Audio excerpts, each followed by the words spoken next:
We get started? Okay. Well, good morning, everyone. Great to see you here, early Monday morning. I'm Greg Reichberg, research professor at PRIO. And our topic is what limits should be placed on the use of AI in warfare. Depending on how you define the term, AI has been employed in defense systems since the 1970s, when the Aegis naval combat system was developed. But with the introduction of machine learning, large language models, and generative AI, forms of software that enable autonomy, debates around the ethics of using AI in weapon systems have grown increasingly heated. For 10 years or so, the debates focused on whether or not it is ethical to delegate final targeting decisions to a machine.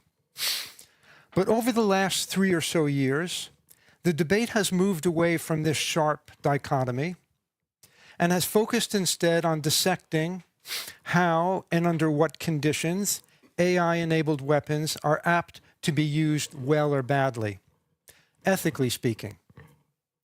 And this question of aptness for right or wrong action has been extended beyond the so-called autonomous weapon systems and now covers the broader field of AI-enabled decision support, command and control, and so forth. With this broadening, it is increasingly understood that aptness for right use depends in large measure on how these AI weapon systems are designed and developed. Ethics must be integrated not only in the moment of use, but also within the entire process that comes before, in the way that these weapons are conceptualized, how they are tested, how training protocols and feedback loops are established, within the whole life cycle of weapons development and use. We are organizing today's panel around the launch of a new project here at PRIO, Ethical Risk Management of AI-Enabled Weapons, a Systems Approach.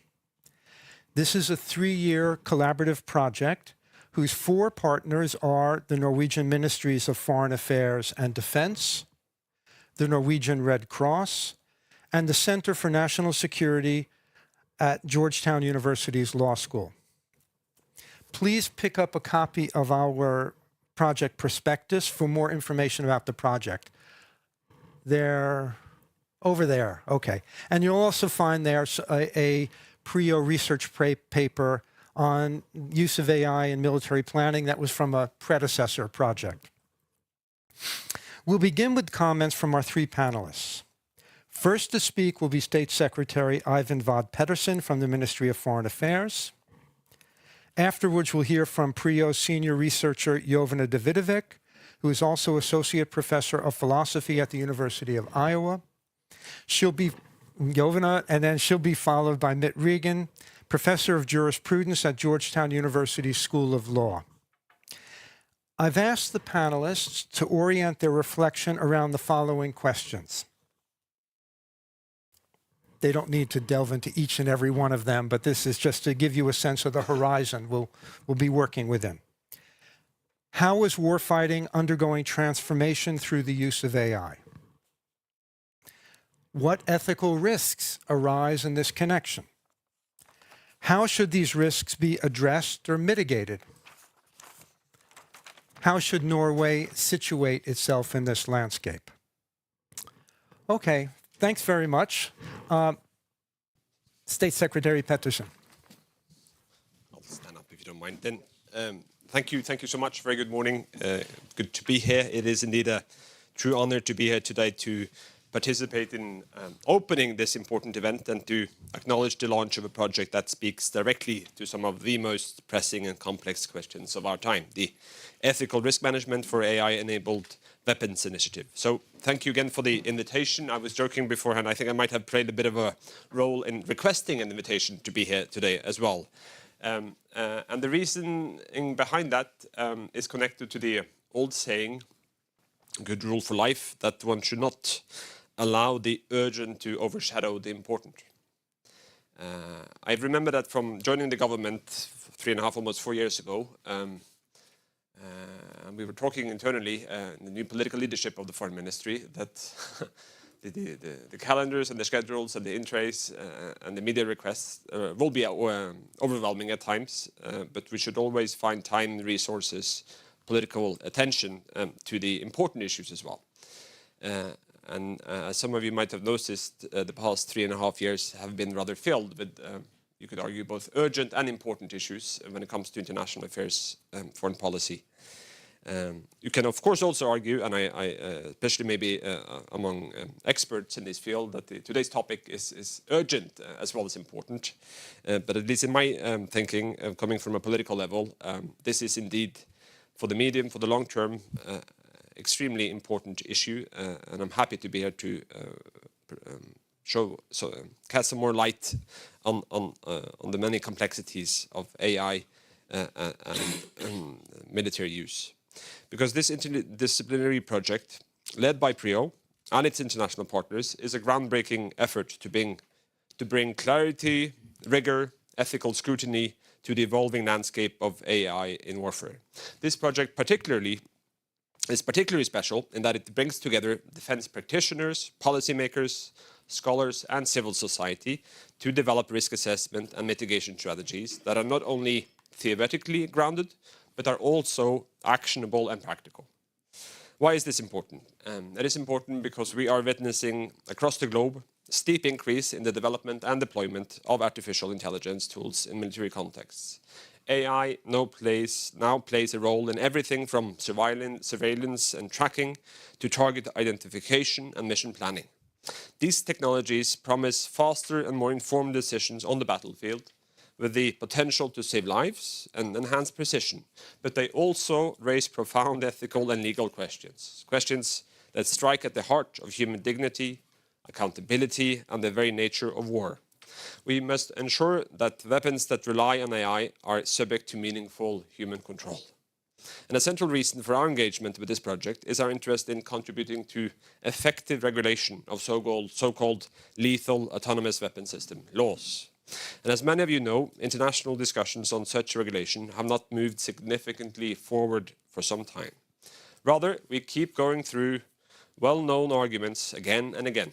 And Norway wants to see effective binding regulation on weapons that use AI, and we need major stakeholders on board. Our hope is that the results of this project can give the international community some new angles of approach to the issue, and thus help untangle some of the intractable issues of the discussions. We have high hopes that the results of this research will be a helpful contribution. Concerns around safety, transparency, robustness, and responsibility are not theoretical. They are real. We face the very tangible risk that life or death decisions could increasingly be delegated to machines, decisions that must remain under meaningful human control. The ERM project rightly adopts a holistic perspective, considering the entire targeting process and the full life cycle of AI tools. By doing so, it offers a pathway to understanding and managing these risks in a way that is responsible, ethical, and aligned with international humanitarian law.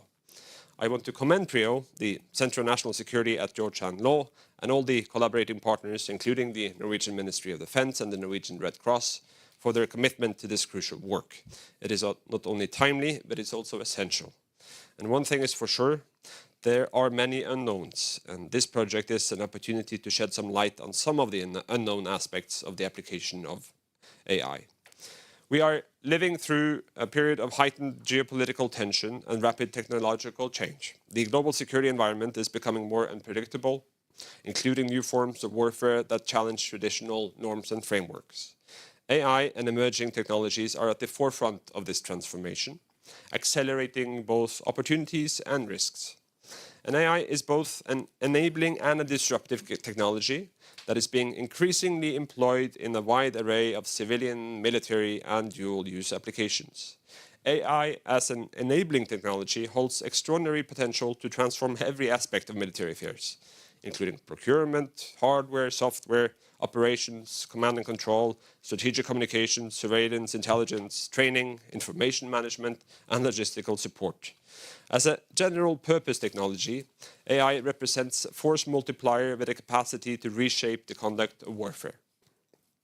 technological convergence between artificial intelligence, neurotechnology, synthetic biology, and quantum computing adds even further complexity. Norway's position is clear.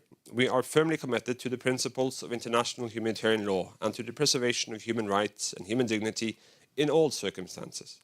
And as a consistent advocate of international law, multilateralism, and its responsible innovation in the defense sector, Norway supports efforts to promote common understandings, strengthen governance, and develop adequate regulation of artificial intelligence in the military domain. As a minimum starting point, AI applications in the military domain must be developed, deployed, and applied in a responsible manner throughout their entire life cycle and in compliance with applicable international law, and in particular, international humanitarian law. We believe that new technologies, no matter how advanced, must serve humanity, not the other way around.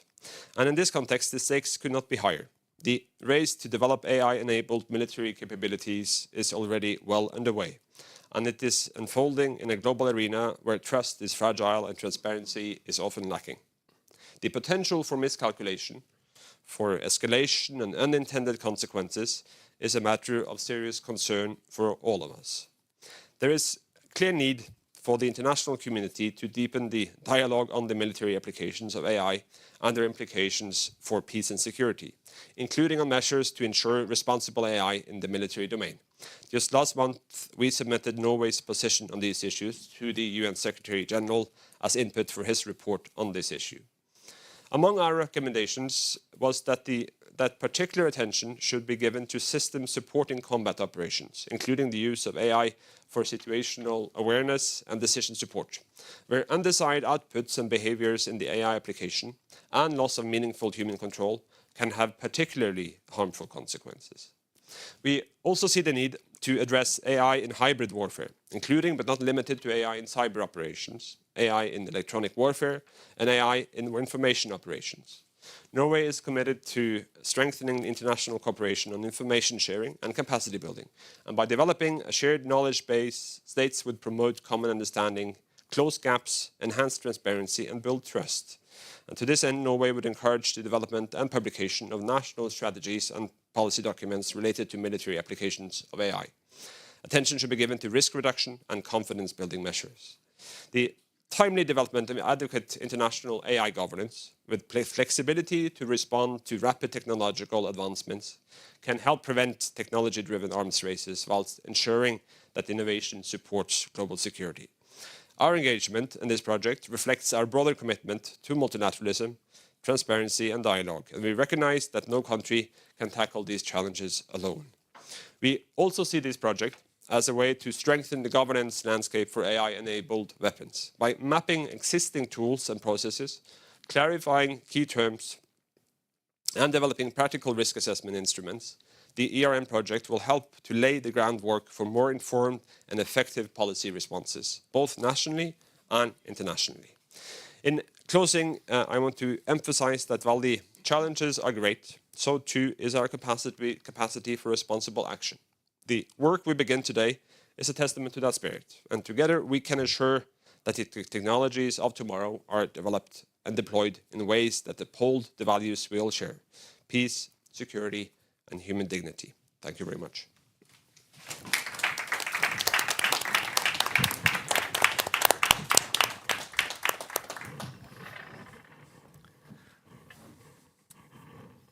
Okay, well, let me just start off by saying that I'm very excited to be here, both to be talking about this project, but also to be at PRIO among old friends and new friends. And I'll be talking about a little piece of this puzzle, which is the human engagement in AI-enabled weapon systems. So much has been said about autonomous, semi-autonomous, agentic, generative, super intelligent, unexplainable, black boxy AI in weapon systems. But even though these are obviously different types of AI applications, they share similar risks. So I'm going to be talking about them sort of in the same breath as AI weapons, even though clearly they're different. And one of the things one of the key reasons for that is, again, they have same types of risks. These are risks of brittleness. So the inability to predict when these tools might fail, the risk of explainability, so the inability to understand why the tool, the AI tool or AI weapon, gave the output it gave, and the AI and the risk of potential for bias. No matter where you look, most policymakers and most scholars have said that human engagement, whether they talk about meaningful human control, appropriate human judgment, or something else, but human engagement, scholars think and policymakers think, is sort of the key component of any policy proposal. So if we're going to try to mitigate these risks that AI weapons pose, we have to have policies that are going to use human engagement as a part of the solution. I think one of the things that we need to think harder about is whether and when that's the case. And to answer those questions, whether or not human engagement is essential and when human engagement is essential as a policy solution to AI weapon risks, will depend on, at a minimum, on these three things. There may be other things we need to know, but the things that are missing from our policy conversations on AI-enabled weapon systems around human engagement are: what is the purpose of that engagement? What type of engagement are we after? And what is the unit of analysis? What are we trying to govern, in other words? So I'll just spend a little bit of time talking about these three, because these are the sorts of things we need to figure out before we sort of tackle the rest of the really big questions as a part of this project. So first, purpose. Right? If we're going to say that we want human engagement to be a part of the solution for policies that mitigate AI risks, right, for AI-enabled weapon systems, we need to know why we want human engagement in the first place. Some scholars and policymakers seem to explicitly or implicitly think that human engagement can help with safety. So if we have human engagement, it's more likely that we will either be more accurate or minimize human casualties, some concept of safety. Others seem to, again, explicitly or implicitly, really be keen on having humans in the loop for the purpose of responsibility attribution. Who are we going to hold responsible when things fail if we don't have a human in control or appropriate human judgment? Yet others, and I think this sort of third concept permeates most conversations about the deployment of AI weapons, others really think it's important to have human control for purposes of human dignity, right? So you might think that AI tool deciding in some sense who gets killed undermines the human dignity of potential victims. And finally, some people think that it's important to have human in the loop for institutional stability. These are the sorts of arguments that say something like the norms and the rules and the international humanitarian law that are meant to govern human engagement in war are designed for humans, right? And so to sustain the institutional stability, it's important to keep on having human in the loop. So these are just some subset of sort of purposes that scholars and policymakers have proposed for why they're suggesting, sometimes implicitly, sometimes explicitly, for why they're suggesting it's really important to have a human in the loop or meaningful human control. And we need to be clear about what they are. And I'll say shortly about why I think we need to be very clear what the purpose of our calls for human in the loop for AI weapons is. In addition to needing to know what the purpose of human engagement is, we need to be explicit about what type of engagement do we want, right? So this is just, again, not an exhaustive list, but often you'll hear a language of meaningful human control.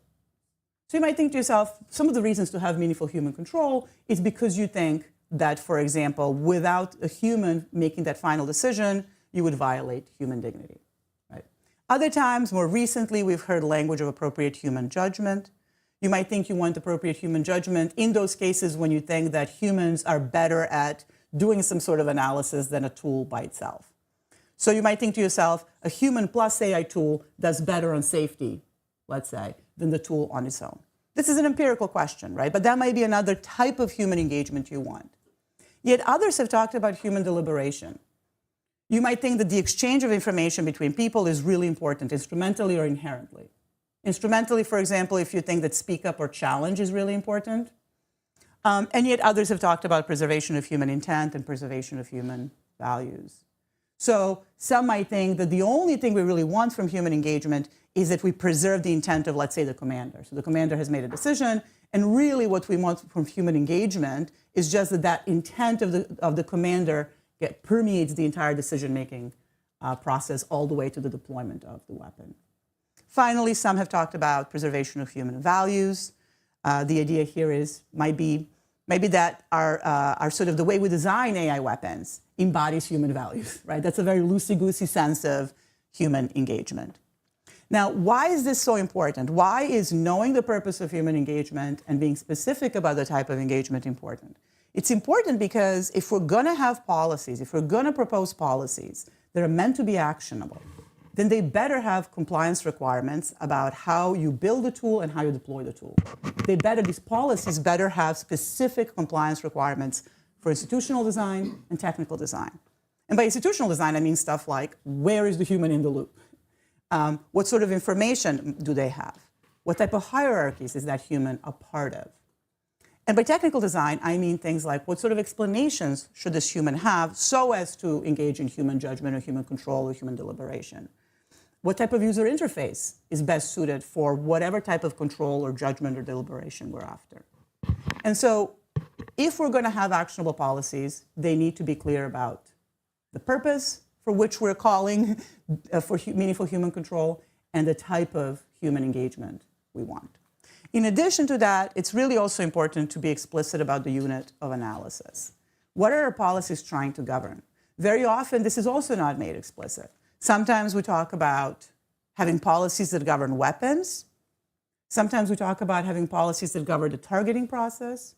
Sometimes we talk about having policies that are meant to govern mission types, so maybe special operations in particular environments. There are better and worse reasons to try to govern one or two or three of these with different types of policies. So all of this is to say, before we sort of endeavor or before we move on to trying to come up with actionable policies on the world scale, that as a part of their solution to ethical risks of AI weapons use human engagement, we should be very explicit, more explicit than we have been as a community of scholars and policymakers on why we want human engagement, what type of human engagement we want, and what are we trying to govern. Thanks.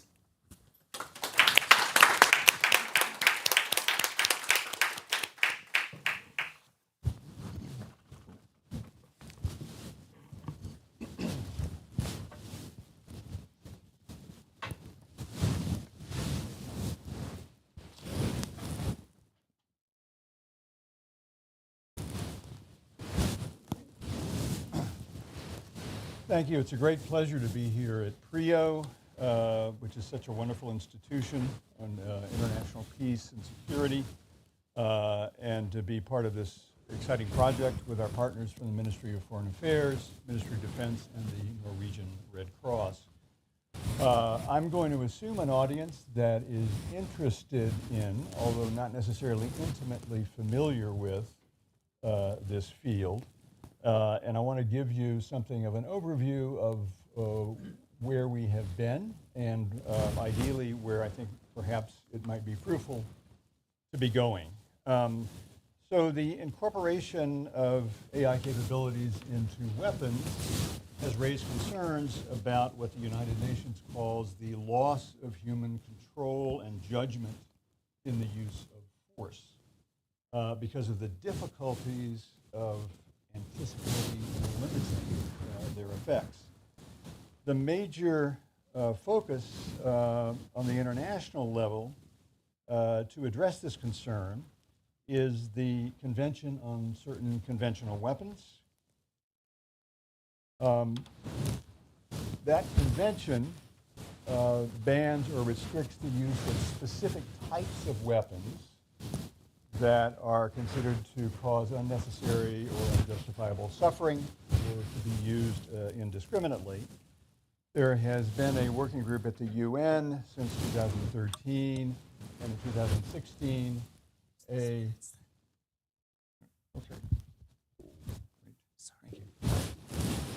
Now I'm going to get to the really important things. A group of governmental experts that has been deliberating on this. Progress, I think it's fair to say, has been slow. The group has identified lethal autonomous weapon systems or laws as the type of weapon that might be banned or regulated under the convention. However, as the group reports, at present, no commonly agreed definition of lethal autonomous weapon systems exists. Nonetheless, in November of last year, the UN provided a provisional definition, as you see here, laws can identify and or select and engage a target without intervention by a human user. And that tracks most of the submissions by the parties to the CCW who've been participating in that project. And the requirement that there must be human control and judgment, which includes considering moral and legal considerations, in particular during identification and engagement stages. So again, this focus has been on the ability of a machine to select and then engage, which is the military term, attack a target without direct human intervention. As the previous speakers have mentioned, though, particularly the Secretary and Greg, there has been a broadening of the focus, right, to encompass what are known as decision support systems, particularly with respect to targeting, and in addition, the life cycle of an AI weapon. And what I want to do is discuss in a little more detail precisely what's involved in each of those, so you have a sense in a more concrete fashion of what we mean when we talk about that. NATO describes 5 steps that lead to the use of a weapon. This is known as the targeting cycle. And in the context of that cycle, AI is used to help do things like identify potential targets, determine their physical characteristics, their importance in the larger enemy network of assets, their vulnerability to attack, their surrounding environment, the proximity of civilians to the target, the best weapons suited to attack them, the anticipated consequences of an attack in terms of damage to the target, the expected harm to civilians, not only in terms of deaths and injuries, but damage to infrastructure and loss of public services, the compliance of an attack with commander's intent, law, rules of engagement, and other policy considerations, and to simulate different scenarios to compare alternative courses of actions. And throughout this process, humans draw on machine outputs and use their own judgment to gain situational awareness, right? What is the situation that they're confronting? To reach conclusions, to provide options, to make recommendations that contribute to a final decision about if, when, where, or how to use force, right? And those human interactions with machines are organized according to specific organizational practices, specified procedures and policies. Now, I think a useful way to think about what I've described here is that the targeting process is a socio-technical system. A socio-technical system is one in which humans, technology, physical infrastructure, and organizational processes all function as an integrated whole that are designed to achieve a goal. And the targeting process is one in which each of these elements is used to accomplish the goal of appropriately using a weapon. The socio-technical perspective underscores that productive use of technology depends not simply on the features of the technology or the capabilities of humans, but on multiple instances in which humans and machines interact, collaborate, if you will, shaped by organizational practices. And these interactions are also shaped in important ways by factors such as psychology, culture, time demands, and a range of other things. So one way to think about each AI use case is that it is a socio-technical system in which these elements are integrated, right, to achieve a particular goal. And the targeting process is an example of that. Now, for this reason, it can be misleading, I think, to refer to an autonomous weapons system, because that implies that the entire socio-technical system that functions, that culminates in use of a weapon, operates without any human involvement, that the system as a whole is machine-driven. Now, that indeed would be problematic, right? Because there would be no opportunity for human judgment to determine how a system would operate, right? I think a better term is AI-enabled weapon system. That is, performing certain tasks in the functioning of the system may involve reliance on AI, but that doesn't mean that humans are not involved in the systems. It means instead that humans and AI, again, collaborate to enable the overall system to operate, right? And so the question then we need to ask is that, given that there are these multiple forms of interactions that constitute a system, are humans exercising distinctive human judgment? Or are they simply deferring to machine outputs, right? And that requires us to ask, well, what does it mean to exercise distinctive human judgment and intelligence? And actually, the Vatican note on artificial intelligence and human intelligence of earlier this year has some wonderful passages about the nature of human intelligence and the way in which it's not reducible to what we think of as artificial intelligence.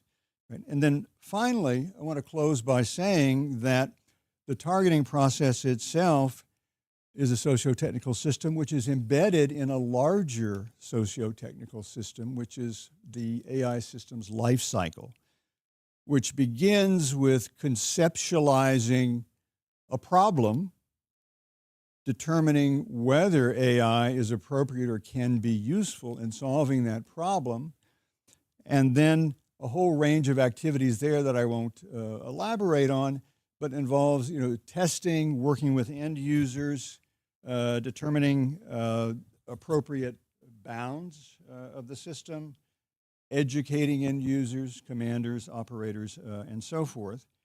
And the life cycle is designed to identify the relevant decision makers, their role at each stage, the knowledge and documentation they need from previous stages, and the types of questions, issues, risks that arise at each stage, right? So I'm going to give you an example here to finish up. So here is the life cycle approach that I've just described throughout that process, which focuses basically on humans. Where do humans exercise judgment? What does it mean to do that? How do they rely on machine outputs at each stage, right? So here is, Greg mentioned the Aegis system earlier. This is a more recent version called the Phalanx close-in weapon system, which is on a naval vessel. It defends a naval vessel against attacks by aircraft, missiles, small boats. It's part of a class of weapons known as counter-rocket artillery and mortar systems.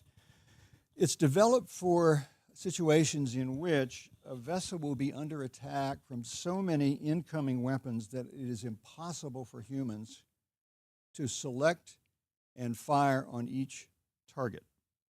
When a ship gets information about an incoming attack, the captain can order that the self-defense system be switched from human to automated mode.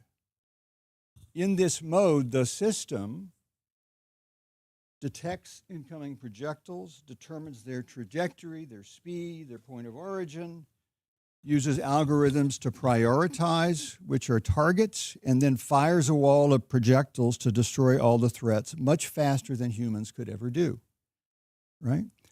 Now, in this mode, the system has fully autonomous capability. It identifies and attacks targets without any human intervention.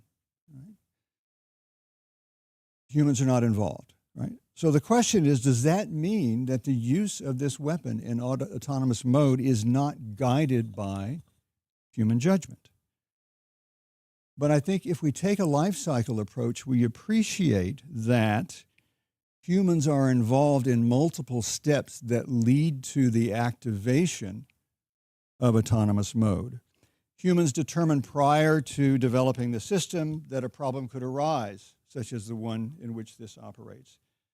The explicitly articulated purpose of the weapon shaped the design and development and the test and development. There was a determination that this would not be a fully autonomous system that operated in all cases without human involvement, nor would it automatically shift to autonomous mode. This is one in which the human makes a decision based on their understanding of the situation to switch it to autonomous mode.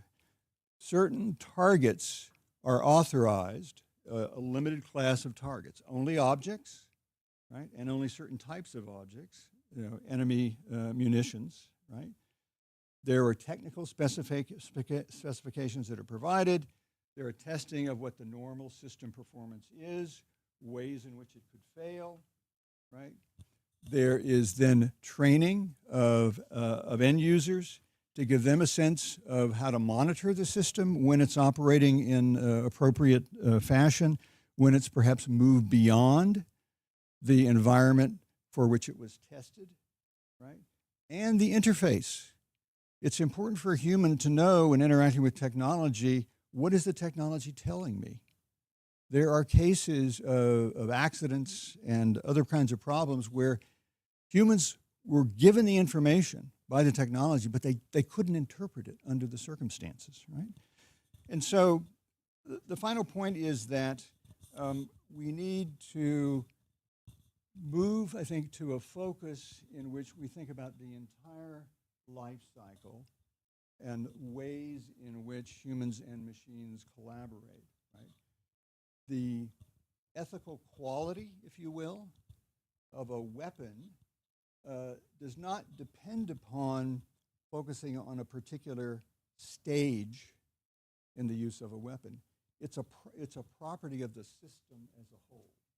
So if we take a socio-technical systems perspective, I think we can begin to gain some insights into where it's important for human judgment to be utilized. And I was really pleased to hear the Secretary say that in Norway's most recent submission, they are focusing precisely on a lot of these issues, because I do think that that is the next stage, I think, of the deliberations is going to need to understand those processes and their ethical implications. So thank you very much.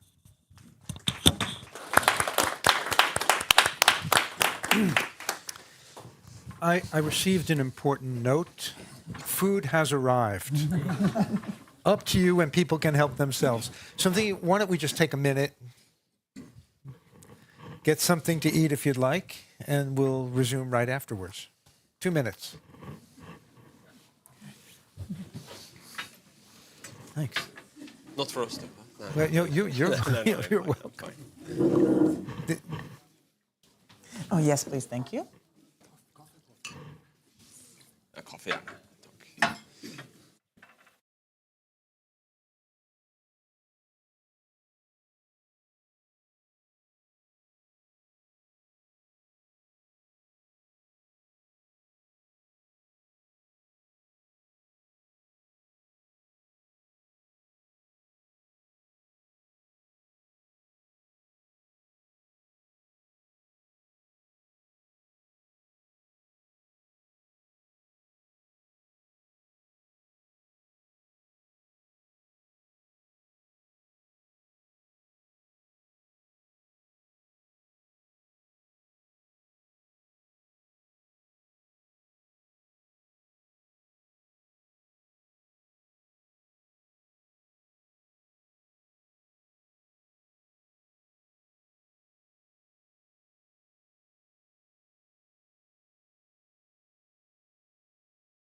Can we try to make that more explicit? What really is needed in this domain? Yeah, yeah, sure. If I may, let me then start off by devolving a bit of an interesting conversation I had in Washington, D.C. I think it was only last year, it was during the Biden administration. And the Pentagon official shall remain nameless, but it was with someone who had played a very important role in sort of developing the U.S. military's approach to AI. And that was an interesting conversation. But the takeaway was, and I think we need to be clear-eyed about these things, is that there's a bit of an arms race already going on. And there's reluctance in U.S. military circles, and you find that in other NATO countries as well. Why should we sort of unilaterally and preemptively remove our ability to develop these issues, while in Beijing and Moscow and in the research of my Chinese and Russian environment, this is just moving forward at high speed. That's not good for security or stability. I'm oversimplifying, but just to put it out there, this is part of the discussion as well. I acknowledge the concern, but still made the argument from the Norwegian side that an approach we've been trying out for the past couple of years, and this is close contact with German and French colleagues, is, with the risk of oversimplifying, sort of a two-track approach. That it should be possible among all countries to agree on the rather narrow ban, actually, and we're open to regulating in a convention or whatever it might be, but a rather narrow and strict ban when it comes to human control of the most crucial, lethal issues, and it should be narrow. If not, it's not going to happen that we will get a sufficient amount of countries on board.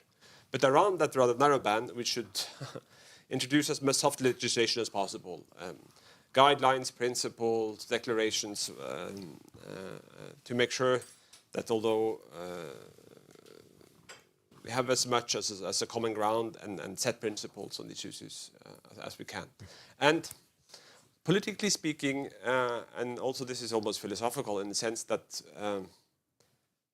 from the Norwegian side, we have been involved in developing and moving forward the international conventions on landmines and cluster munitions. I'm just bringing it up to highlight the completely different philosophical approaches that was about dealing with the sins of the past, so to speak. What we're doing now is that we're trying to guide the future and self-restrict in terms of where this development should go. But then, not the perfect answer, but in essence, I think for the time being, we still believe that this two-track approach, a narrow ban, and then a lot of soft legislation around it is the most promising way forward. Okay. Thanks very much. I'll add that several of us visited a Norwegian defense contractor, a very large one. They told us that they would welcome regulations. They were waiting for them.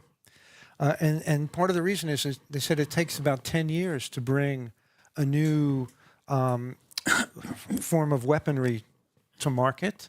And they don't want to go through that whole process and find out that it's banned at the end. That in addition to the ethical concerns.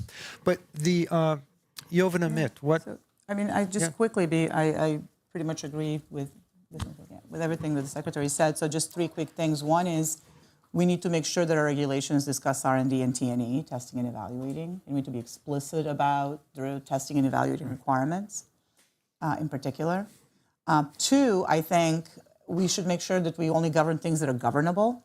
And by that I mean, as it stands, as somebody who performs audits that are meant to do compliance of AI systems, generative AI systems, and therefore agentic AI systems, as it stands, because of their stochastic nature, their sort of results cannot be reproduced. And so there's a sense in which it is very hard to assess and do auditing on them. So I think we need to make sure that we're only governing what we can govern, at least that we have the skill set to govern today.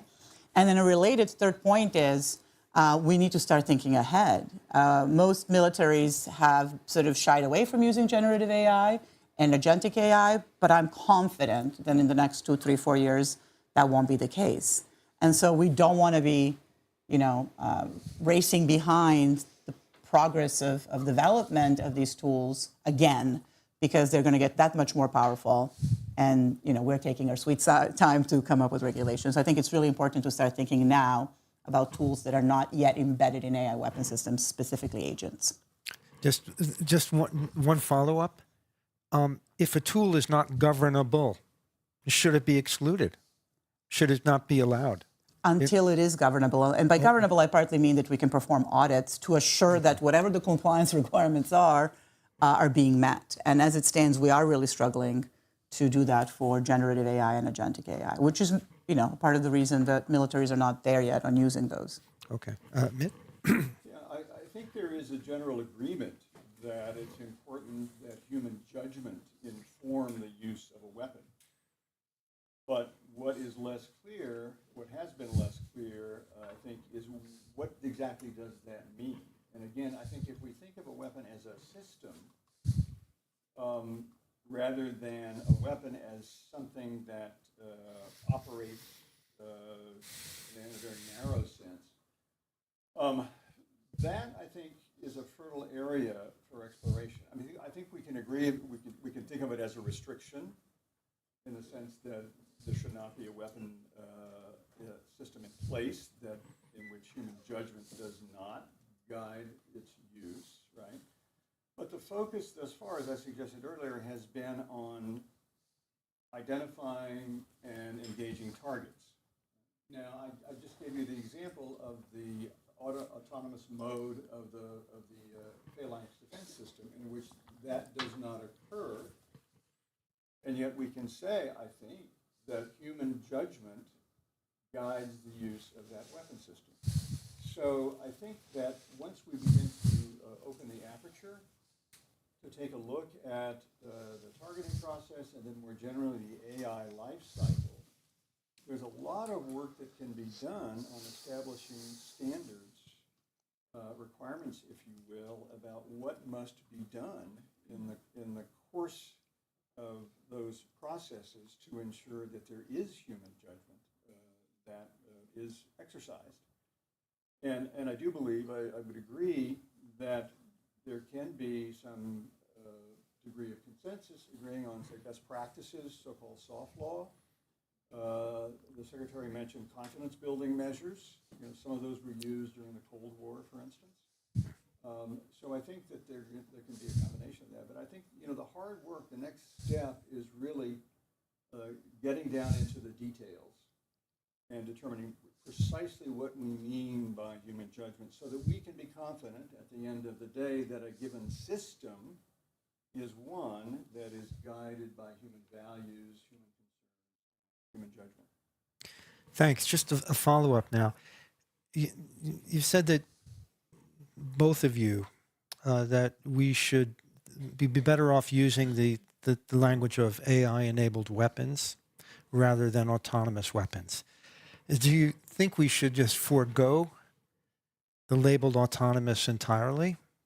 I mean, I've seen some people argue that that lends itself to misinterpretation and has led to a skewed debate. Since the idea of autonomous weapons was launched, I think it was around 2014, thereabouts. So I don't know, what are your thoughts on that? I think quickly, a lot of tools have similar risks, as I mentioned in my remarks. And so agents, for example, I think are going to have all the same features to the same extent.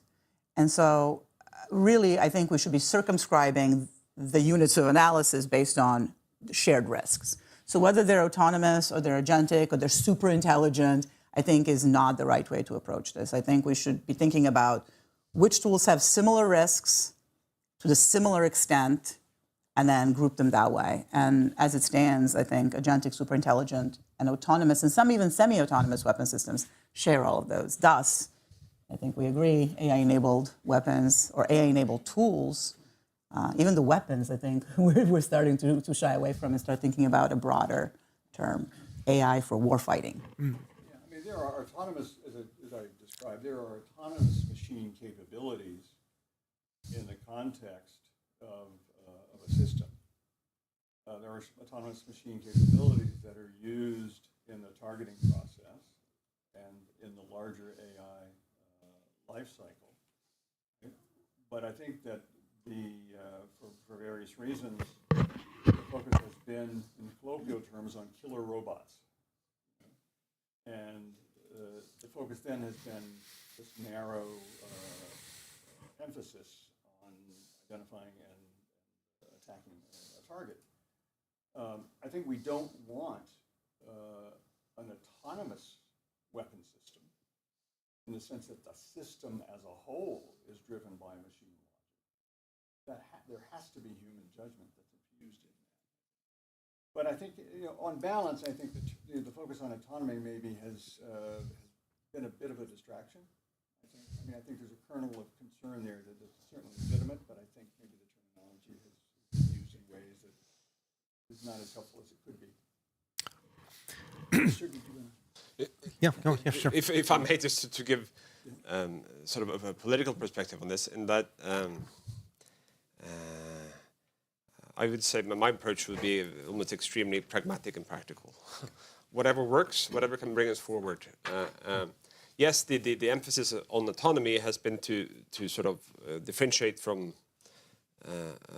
meaningful human control, because if there's autonomy, that there's less of human control. Acknowledging that there are many devils in the details here, and that the precise definitions are crucial if we are to move forward. Also reflection, I mentioned that in this CCW, among friends and enemies in Geneva, things tend to move in circles. And there's a risk if we widen the definition that we just increase the numbers of circles we can continue to walk around in. I acknowledge nonetheless that, and I said it in my introduction, that a more holistic approach actually makes sense. You can turn it around, in that it will become easier to reach meaningful agreement, common platform, when we take this more holistic approach than just going to the narrow, to the kill robots, colloquially, as was mentioned. The discussions in Geneva, as I understand it, have been very focused on looking for prohibitions, trying to frame prohibitions, hard exclusion. The gist of your comments have been moved more in the direction of regulations more broadly. Policies around testing and so forth. Do you think that there is a place for hard and fast exclusions? I think we need to be careful. Think about, so U.S. has this 3009 regulation that governs lethal autonomous weapon systems. And at least last time we had discussed this with the person who conducts legal review, they said not a single weapon met the criteria. And so we want to make sure that we don't have bans that are so narrow that end up including no weapon systems whatsoever. Yes, probably we should ban systems that have no human judgment, no human control, do not preserve human intent or human values. But the worry is that there are no such systems in a broader sense. In some sense, every tool embodies human values and tries to preserve human intent.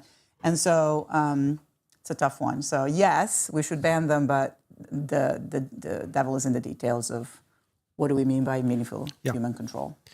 Yeah, I'm on an advisory group advising DARPA, the Defense Advanced Research Project agency in the U.S., with Peter Asaro, who's one of the founders of Campaign Against Killer Robots. And in interacting with Peter now over the course of several years, I think that what I have described is the way he is now thinking about it as well, to some degree, I think. And I'm pleased to see there seems to be a sort of emergent consensus on that. It's difficult to say. I think it would be hard to. I know the ICRC, for instance, has suggested that it should never be used on human targets. And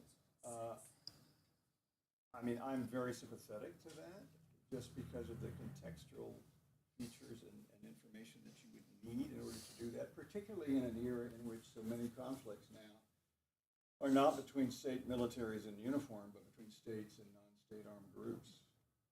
Identifying who's a combatant among the latter is very difficult. So that's something to keep in mind. But again, I think there can be a general agreement on the importance of human judgment, but we have to determine what exactly does that mean. Just because there is the proverbial human in the loop doesn't mean that there's human judgment, because if everything that preceded that actor reflects automation bias, then you don't really have human judgment. That operator may be there, but his or her situational awareness is not going to reflect human concerns, human values, and they're going to be limited, in their sense of what's feasible. Right? So I think, the direction the secretary described, I think, is very promising. I mean, what? Did you want to?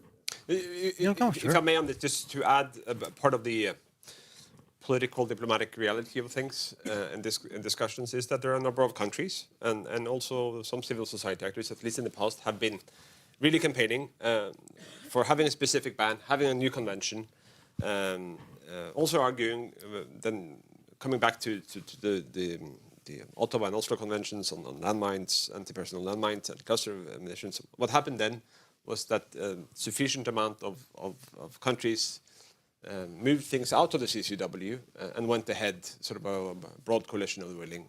This needs to happen this time as well.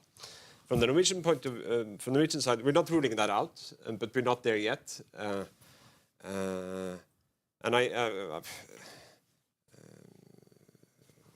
with the risk of sounding way too pragmatic, I think whatever works is sort of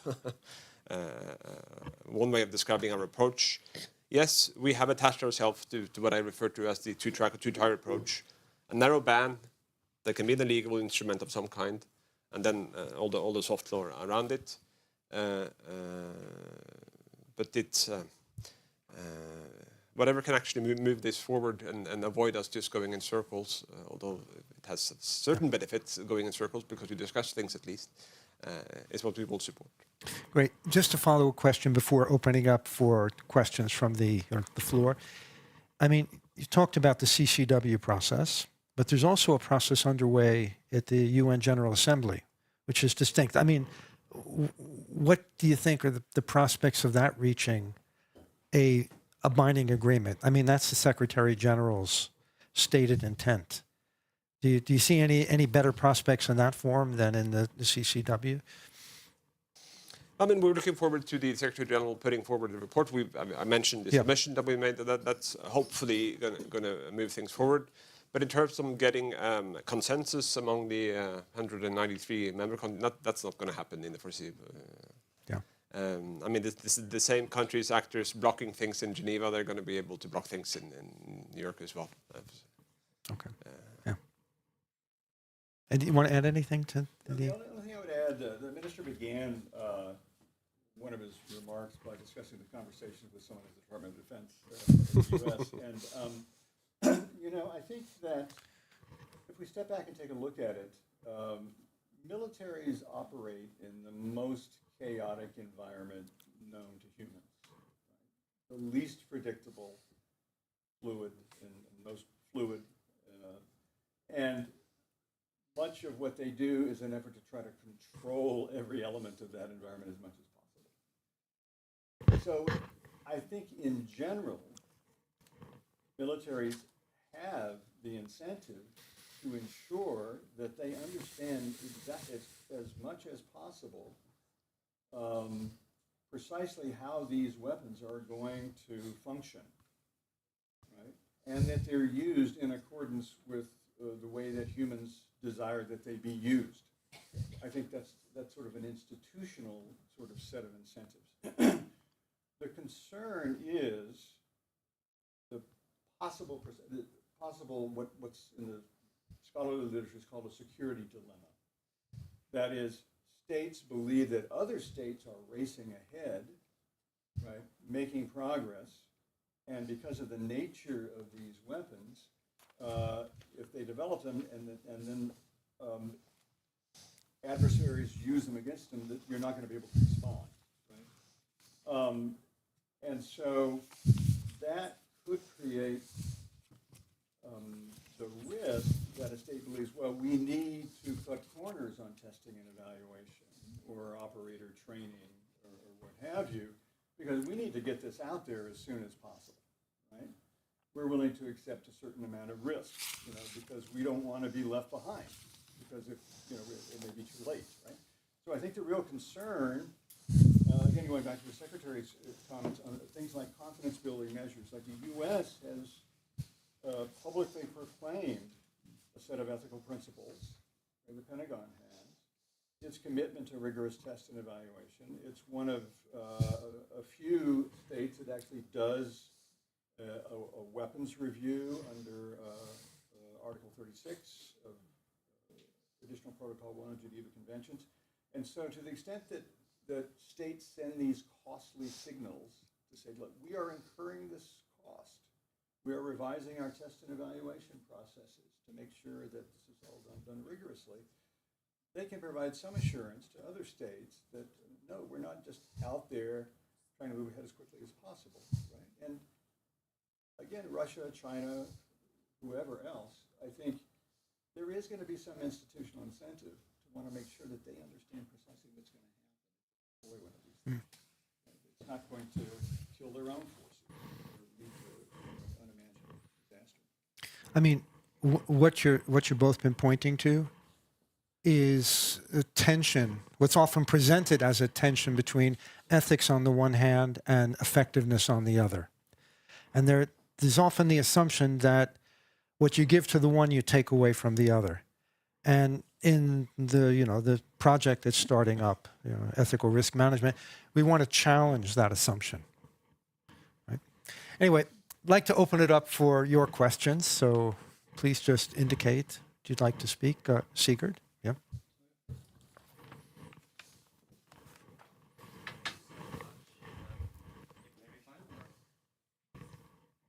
Perfect. Primarily directed towards MIT, but could be any one of the panelists could. MIT, your systemic approach is very close to my own, which makes me very excited, but also for this reason I wanted to share with you one of my biggest worries about it. This is this. We are kind of saying here then that the moral properties of AI, whether it's good or bad, is not then primarily found in the technology itself, but rather within its implementation within larger social structures.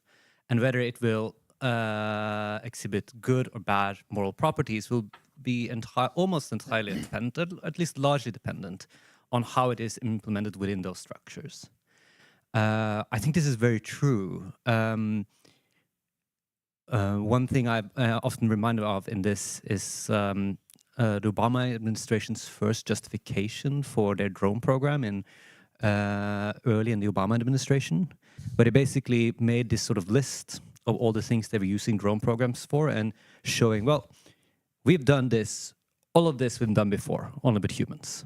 Like we have, they pointed, for example, to the assassination of a Japanese general, where they, due to the fact that they had access to their coding machines, they had broken their coding machines, they knew where this general was flying, and they took that general out with a plane, as far as I remember.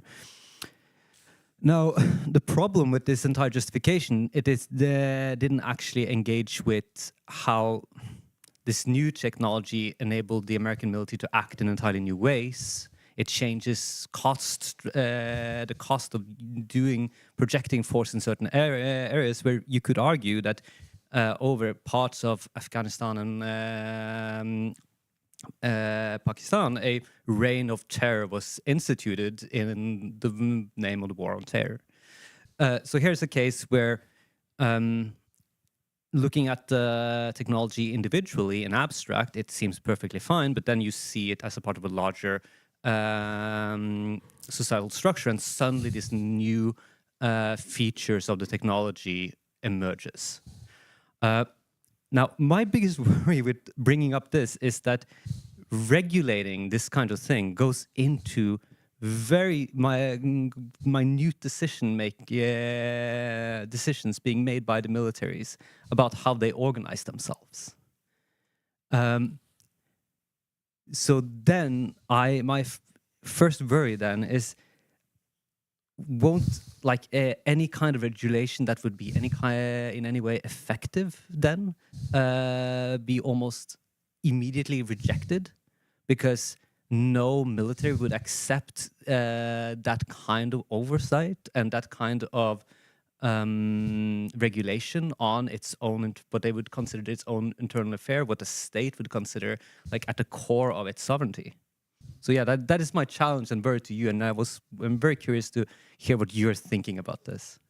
Well, a couple of things. I think one is, I think that the form of regulation should set standards and not prescribe specific procedures. Right? There are outcomes that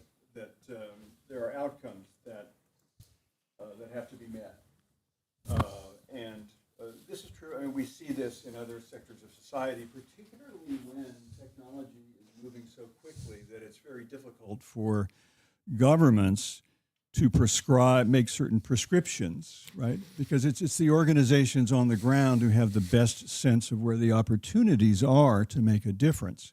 And I think with a technology like that, like this, that's all the more important. So my first point, I think, would be that to the extent there is what we call regulation, it would incorporate some flexibility and some organizational discretion. But you began, I think, with a very important point, and that is we don't want to be reduced to what we might think of as just a procedural morality, right? That is, if you use this in a certain way, therefore its use is ethical, because it's a tool ultimately. And humans have to be morally responsible for how they choose to use the tools they have. And so you could have a system that's guided by human judgment, right, every step of the way, that's used for terrible purposes, right? And humans, in a broader sense, are responsible for that, no matter how responsibly that particular tool may be used, right?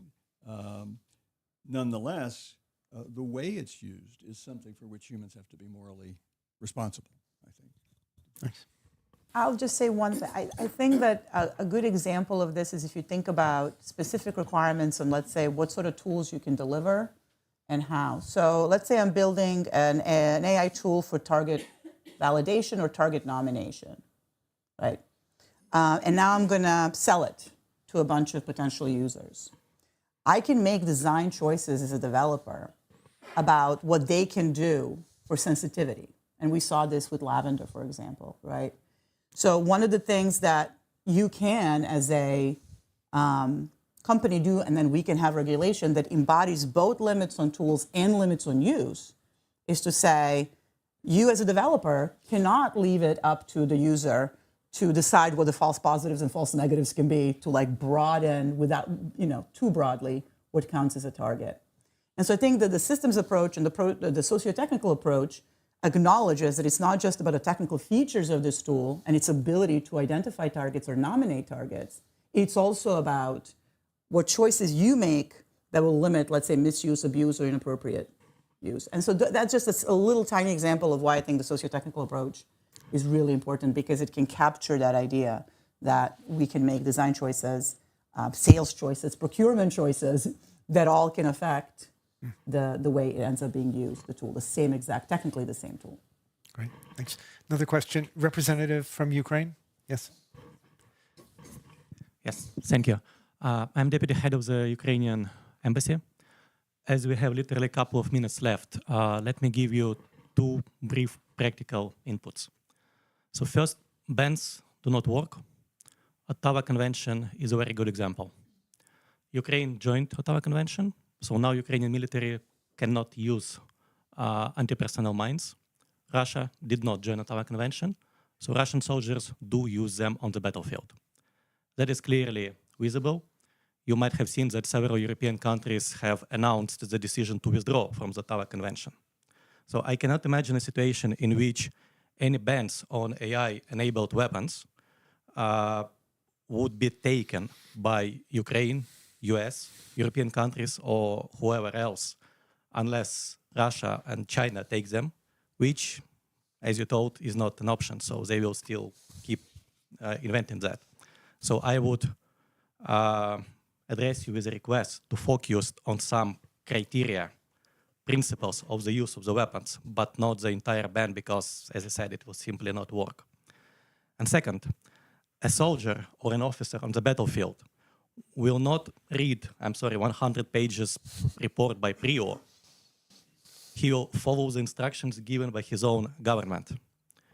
In order to receive such instructions, to use or not to use some weapons, his government has to join some international convention. So the platform is not yet there, right? It can be Geneva, it can be New York, so there is no fixed idea on how that would be implemented.